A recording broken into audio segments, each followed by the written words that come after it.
우리 함께 기도하고 말씀을 듣도록 하겠습니다. 하나님 아버지, 우리 육신이 연약해서 이런 새벽을 깨우기가 쉽지만은 않지만 그래도 정말 성령께서 우리에게 힘을 주셔서 오늘도 새벽 찬바람을 가르며 주님의 성전으로 왔습니다. 하나님 아버지, 이 뜨거운 마음이 다시 한번 교회에 하나님의 영광을 일으켜 세우는 거룩한 열정이 되게 하여 주시고, 우리를 통하여 이 주변과 세상이 복을 꼭 누리게 하여 주시옵소서. 은혜의 통로가 되도록 주여 우리를 붙드시고 우리의 자녀들을 붙들어 주시옵소서. 내 안에 먼저 하나님의 거룩한 성령의 역사가 있게 하여 주시고, 하나님의 말씀으로 말미암아 감격이 일어나게 하여 주셔서 우리의 삶이 변화되고 고쳐짐으로 말미암아 나를 만나는 그 사람에게도 변화의 영을 전할 수 있도록 축복하여 주옵소서. 하나님 아버지, 나라가 참 어렵습니다. 촛불을 든다고 합니다. 하나님 아버지여, 이 시기가 아버지 하나님 혼돈의 시기가 되지 말게 하여 주시고 나라가 온전해지는 거룩한 기회가 되도록 도와주시옵소서. 하나님 아버지, 그렇지 않아도 어려운 시기에 하늘 아버지의 도우심이 없이는 안 되겠사오니 이 나라를 긍휼히 보시고 불쌍히 보시고 주여 모든 악한 것들은 막아주시고 하나님의 뜻이 이루어지는 이 나라 이 사회가 되도록 축복하여 주시옵소서. 하나님 아버지, 오늘도 주님 말씀 앞에 엎드립니다. 주여 말씀하여 주옵소서. 우리의 영혼의 눈을 들어 주의 말씀을 바라보게 하여 주시고 우리의 영혼의 귀를 열어 주의 세미한 음성, 강한 주의 말씀 듣게 하여 주시옵소서.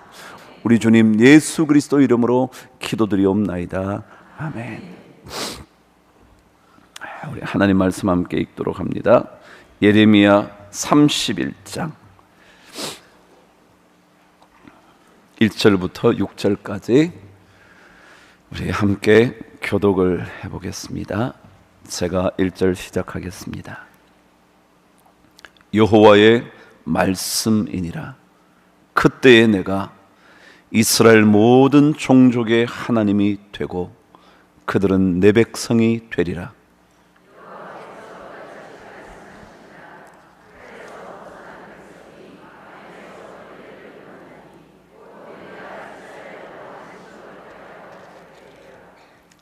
옛적에 여호와께서 나에게 나타나사 내가 영원한 사랑으로 너를 사랑하기에 인자함으로 너를 이끌었다 하였노라.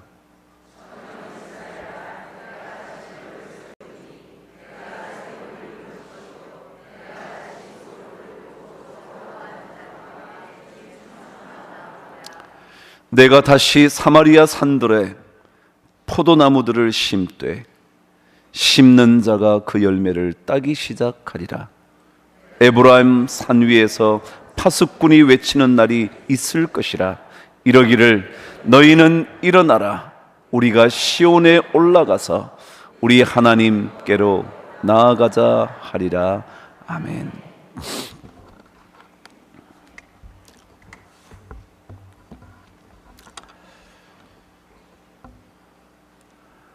시카고에 가면 명문 대학들이 몇 개 있습니다. 그 중에 하나가 시카고라는 대학이고요. 또 다른 하나가 노스웨스턴이라는 대학입니다. 두 대학은 모두 세상적인 평가에 의하면 탑 10 안에 들어가는, 전 세계적인 평가에 의해서도 탑 10의 자리를 거의 놓치지 않는 유명한 대학들입니다. 이 얘기를 왜 할까요? 여기에 있는 교수들이 실력이 있다는 걸까요? 없다는 걸까요? 그렇겠죠. 교수들이 실력이 있다면 학생들도 실력이 있다는 것을 의미하기에 그들의 연구 결과는 언제나 다른 사람들에게 인용되어진다 그럽니다. 근데 노스웨스턴 대학교의 한 교수님이 소냐 사치예바라는 교수님의 연구에 의하면 이런 결론 하나를 얻었답니다. 도덕적으로 우월함을 강조하는 사람일수록 도덕적으로 행동할 확률은 훨씬 더 낮다. 다시 한번요. 도덕적으로 우월하다는 것 강조하는 사람일수록 도덕적으로 행동할 확률이 훨씬 더 낮다. 남들에게 당신 그것밖에 살지 못하면서 무슨 소리 하는 거야? 라고 말하는 사람일수록 자기는 더 도덕적으로 살지 않을 확률이 높다라는 겁니다. 참 이상하죠? 오히려 아무 말 하지 않고 있는 사람이 어쩌면 훨씬 더 도덕적으로 살려고 몸부림치는 사람이다. 우리 인간은요, 자기가 남들에게 도덕적으로 살아야지 당신 그렇게 하면 돼 라고 말할수록 사실은 자기 삶은 훨씬 더 허물어져 있다는 거예요. 그게 인간의 타락이라는 겁니다. 사회적인 학문적인 분석에 의한 이야기이지만 사도 바울의 이 말과 다름없습니다. 모든 사람이 죄를 범하였음에 하나님의 영광에 이르지 못한다고. 자기가 도덕적으로 괜찮은 것처럼 말하죠. 말하면 말할수록 자기는 더 도덕적으로 살지 않는 겁니다. 그런 사람일수록 목청을 높인다는 겁니다. 참 이상합니다. 우리 인간이 우리를 고칠 수 있습니까? 여러분 정말 그렇습니까? 여러분과 제가 도덕적으로 살기로 작정하면 영원토록 도덕적으로 살 수가 있습니까? 우리가 도덕을 강조하면 도덕적인 인간이 됩니까? 우리가 윤리를 강조하면 윤리적인 삶을 삽니까? 제가 예전에도 한번 말씀드렸지만 저의 철학과 은사인 분이 이렇게 말씀하셨습니다. 윤리학을 연구하는 사람일수록 비윤리적인 사람이 많고 정치학을 연구하는 사람일수록 비정치적일수록 이기가 더 쉽다고. 예레미야 13장 23절은 이렇게 기록되어 있습니다. 쿠스인은 이집트 사람입니다. 이집트 사람들은 피부가 까맣습니다. 쿠스인이 그의 피부를 표범이 그의 반점을 변하게 할 수 있느냐? 할 수 있을진데 악에 익숙한 너희는 선을 행할 수 있으리라. 무슨 말인가요? 쿠스 사람이 피부를 까맣게 갖고 태어났어요. 그 까맣게 태어난 피부를 바뀌게 할 수 있냐? 표범의 반점을 갑자기 없애버려서 까맣게 만들든지 아니면 하얗게 만들 수 있느냐? 그렇게 할 수 있다면 너희가 악을 행하지 않고 선을 행할 수 있을 거다. 무슨 말인가요? 그 피부를 바꿀 수 없듯이 그 반점을 바꿀 수 없듯이 우리가 선을 행한다는 것은 불가능합니다. 그래서 우리가 고침을 받아야 하는 이유입니다. 내가 고쳐야 하는 게 아니고요, 고침을 받아야 하는 겁니다. 주님 나를 고쳐 주옵소서라고 말할 수밖에 없는 이유는, 제가 첫 시간에도 말씀드렸지만, 주님 우리가 변화하겠습니다 라고 말하는 것보다 훨씬 더 정직한 말은, 주님 나를 고쳐 주시옵소서. 그럼 우리는 하나님께서 우리를 고쳐 주셔야 고침을 받을 수 있습니다. 하나님의 성령의 은혜가 있어야 우리의 악한 행동을 또다시 고쳐 주님의 길로 들어갈 수가 있습니다. 그렇지 않고는 어제 말씀보다 우리는 떠나기가 쉽고요, 조금만 상황이 좋아지면 또 주님을 버립니다. 또 떠납니다. 또 곁길로 갑니다. 빗나가기 시작합니다. 그것을 가리켜 죄라 그러지 않습니까? 하마르티아, 관역을 빛나는 가가 가는 겁니다. 이 길로 가야 되는데, 이쪽으로 가야 되는데, 간다고 말하지만 어느새 딴 곳으로 가는 겁니다. 우리가 우리 자신을 고치려면 하나님의 도우심이 필요한데, 그렇다면 왜 그 하나님을 붙잡아야 고침을 받나? 오늘 성경은 우리에게 몇 가지 가르쳐 줍니다. 저와 함께 3절 4절 말씀을 읽도록 하겠습니다. 시작. 옛적에 여호와께서 나에게 나타나사 내가 영원한 사랑으로 너희를 사랑하기에 인자함으로 너를 이끌었다 하였노라. 처녀 이스라엘아, 내가 다시 너를 세우리니 내가 세움을 입을 것이요 내가 다시 소고를 치며 즐거워하는 자들과 함께 춤추며 나오리라 그랬습니다. 그럼 3절과 4절에 보면요, 하나님이 어떠한 분이신가를 설명을 합니다. 이렇게요. 옛적에 내가 너희를 너무 사랑했다. 인자로 너희를 이끌어왔다.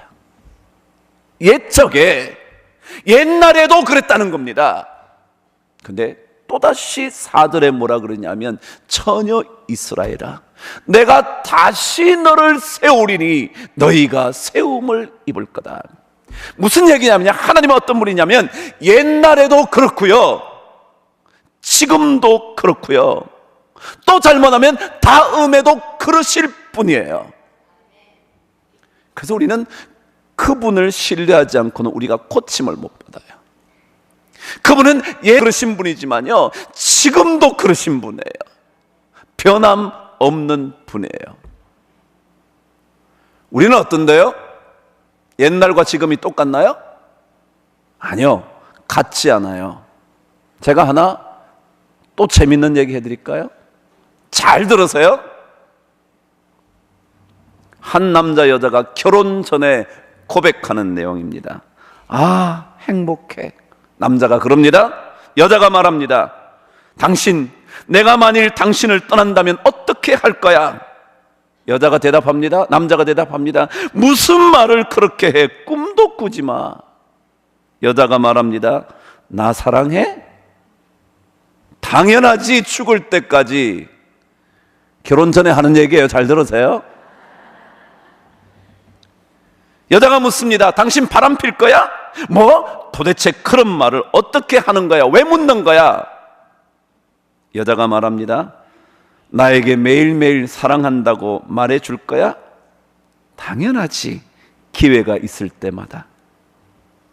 당신 나 떠날 거야? 미쳤어? 사람 보는 눈이 그렇게 없어? 여자가 말합니다. 나 당신 믿어도 돼? 응. 뒤집어서 읽습니다. 잘 들으세요. 여보, 응. 나 당신 믿어도 돼? 미쳤어? 사람 보는 눈이 그렇게 없어? 당신 나 매일매일 사랑한다 말해 줄 거야?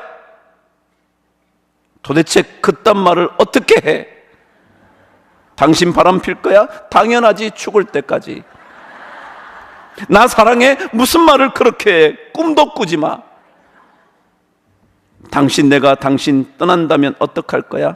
아, 행복해. 여러분, 결혼 후와 결혼 전이 뭐예요? 달라요. 그게 뭐라고요? 사람이라고요. 인간은 그렇다고요. 인간은 달라져요. 바뀌어요. 순간순간 어쩌면 감정 따라 사람의 삶이 달라질 수 있어요. 기분에 따라 내 행동이 전혀 달라질 수 있어요. 근데 하나님은 뭐라 그러시냐면, 옛적에도 너희를 사랑했지만 지금 다시 또 너희를 세울 거라고. 여러분, 다시 세운다는 말은 이미 그 속에 우리가 바뀌어버렸다는 것을 의미해요. 바뀌지 않았던 뭐예요? 다시 세울 필요가 없어요. 늘 똑같은 삶을 살아온다면 바꿀 필요가 없어요. 옛적이라는 말 할 필요도 없어요. 그때도 사랑하고 지금도 사랑한다, 뭐 그런 말을 해요. 근데 우리는 자꾸 바뀌거든요. 우리가 왜 하나님을 신뢰해야 되는 줄 아세요? 왜 우리를 못 신뢰하는 줄 알아요? 왜 우리 자신이 우리를 못 고친다고 깨달아야 되는 줄 아세요? 우리는 자꾸 바뀌거든요. 근데 하나님은 바뀌지 않거든요. 사랑하기로 작정한 그분은 우리를 끝까지 사랑하시는 분이거든요. 흘러간 옛 사랑의 그림자가 아니라 지금도 다시 우리를 세워주실 수 있는 분이 하나님이거든요. 그래서 우리가 하나님, 나를 고쳐주십시오. 내가 고칠 수 있는 능력이 없어서 주님의 도움을 필요로 합니다. 주님, 나를 세워 주옵소서. 주님, 다시 저를 일으켜 주셔서 회복시켜 주시옵소서.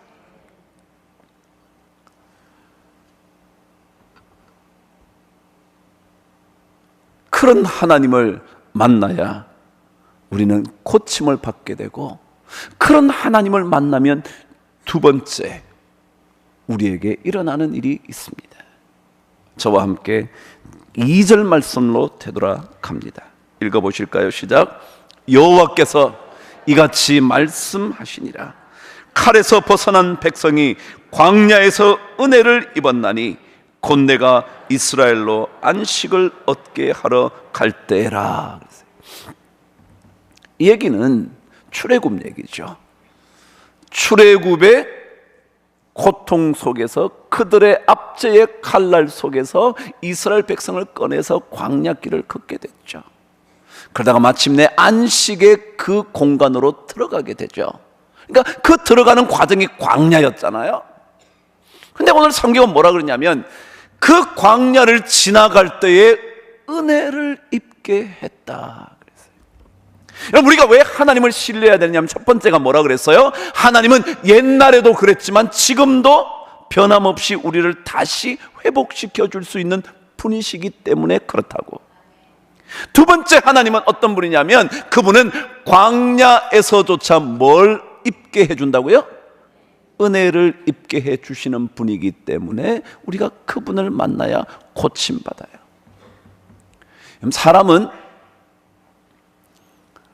비난을 받거나 지적을 받아서 고치는 경우는 없습니다. 앞에서는 지적받았으니 네, 잘하겠습니다 라고 말하지만 뒤에 가서는요, 치는 그렇게 말하지, 그 말을 듣고 그래, 내가 바꿔야지, 그런 인간 없어요. 그런 인간 있다면 천년기념물, 그런 인간은 없습니다. 지적받아서 감사합니다, 제가 고치겠습니다. 전 이런 인간 본 적이 없어요. 앞에서는 권위에 어쩔 수 없이 예, 잘못했습니다 라고 말하지만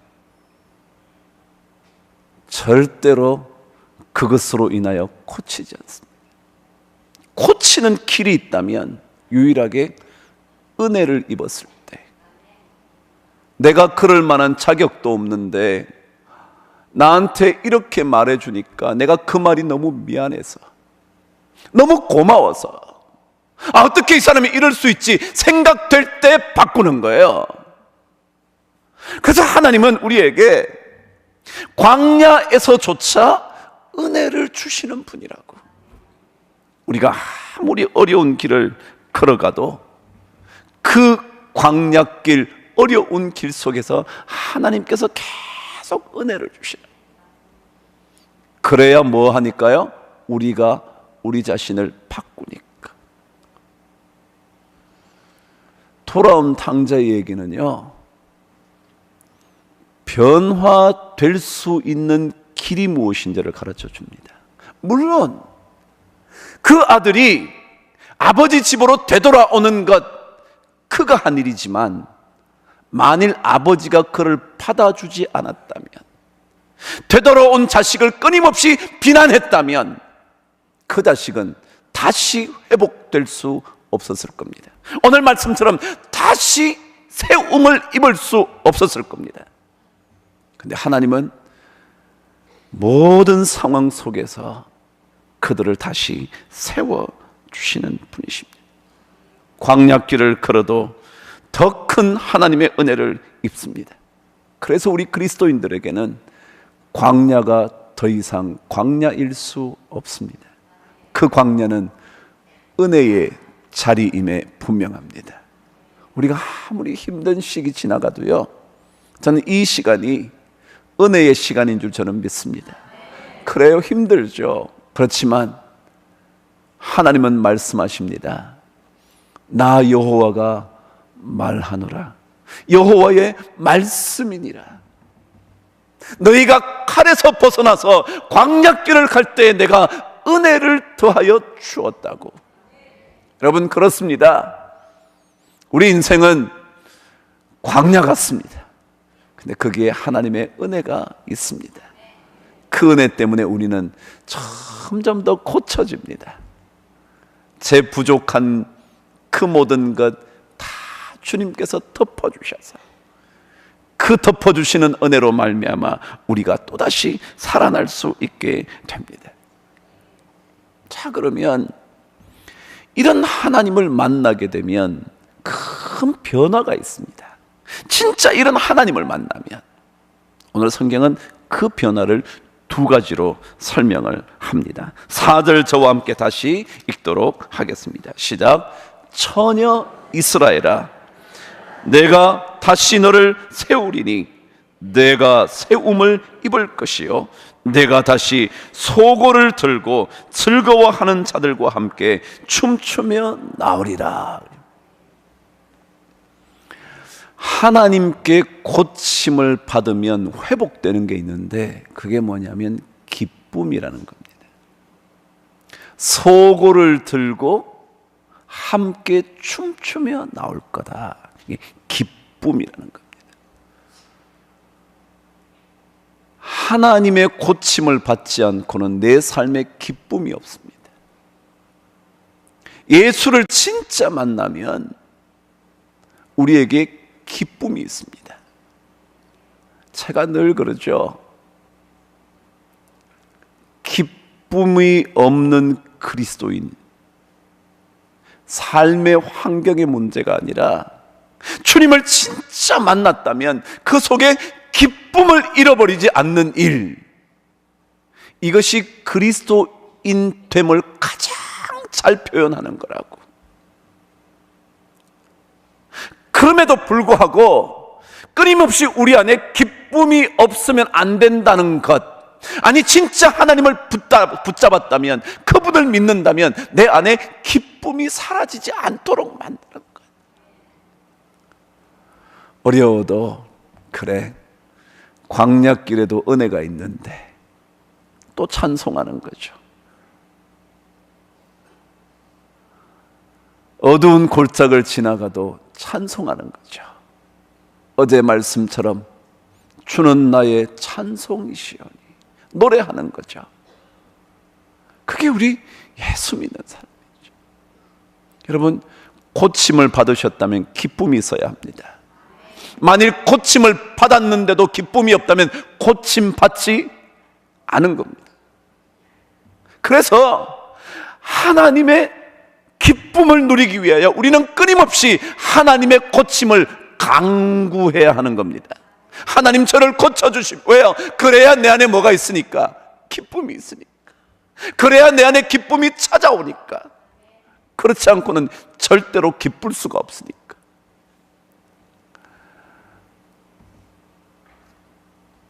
고침을 받지 못하면 여전히 죄악의 질병 아래 있는데 어찌 기쁠 수가 있겠습니까? 기쁨이 없는 것은 고침을 받지 못해서가 아니겠습니까? 여전히 베데스다 목가의 병자처럼 있는데 어찌 기쁘겠습니까? 그 물속에 들어가야 기쁘지 않겠습니까? 고침을 받아야 기쁘지 않겠습니까? 그래서 우리가 하나님, 내 삶의 기쁨을 위하여 나를 고쳐 주옵소서. 하나님 만나면 기쁨이 자꾸 일어날 겁니다. 그 기쁨 얻기 위하여 우리는 또다시 이 새벽에 주님 앞에 기도합니다. 하나님, 저의 죄악을 씻어 주시옵소서. 순간순간 죄악을 향하여 곁길로 가는 제 마음을 치료하여 주시옵소서. 그래야 주님 주시는 기쁨 누릴 수 있사오니 주여 나를 고쳐 주옵소서.